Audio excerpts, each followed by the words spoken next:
Are there particular things that now teach your children when it comes to Oriental medicine that your parents taught you? And we all have those moments, those lessons where we Right. constantly roll our eyes. Mhm. And then until we've lived a life, we realize, wow, those are really, I'm so grateful my parents taught me those tools. What are some of those Mhm. tools that are rooted in Oriental medicine that you're now teaching your kids? Absolutely. Oh, I love this. And sometimes this like comes up later in the conversation. So I love that this is coming up in the beginning because it's so important. I have my two boys, 7 and 11, my Vince and my Jackson, right? And they are strong and they are wonderful and they are boys. Um, I very much implement and root in them everything that was passed on to me in my own way.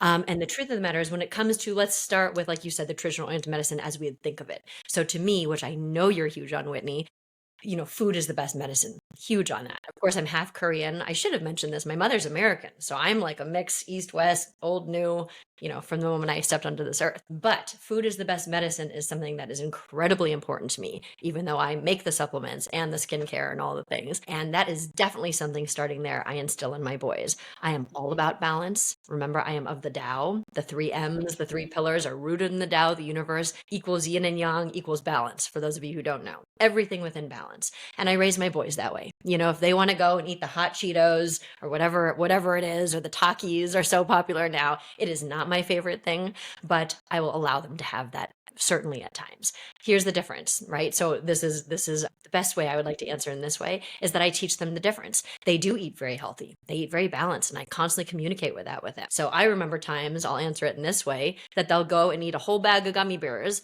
and all these chips, like say we're traveling, we used to travel a lot, and I would tell them, you're going to get sick because you're not used to eating this and it's not good for you. But once in a while, my parenting style is go for it. And sure enough, Yeah.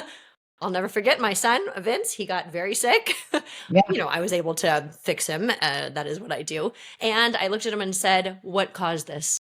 And he knew exactly. My boys will turn that bag of chips around. They will know Red 40. They know MSG. I teach them some of the ones. Do you be aware? You're going to put that in your body. Go for it. And if you overdo it, you're not going to feel good.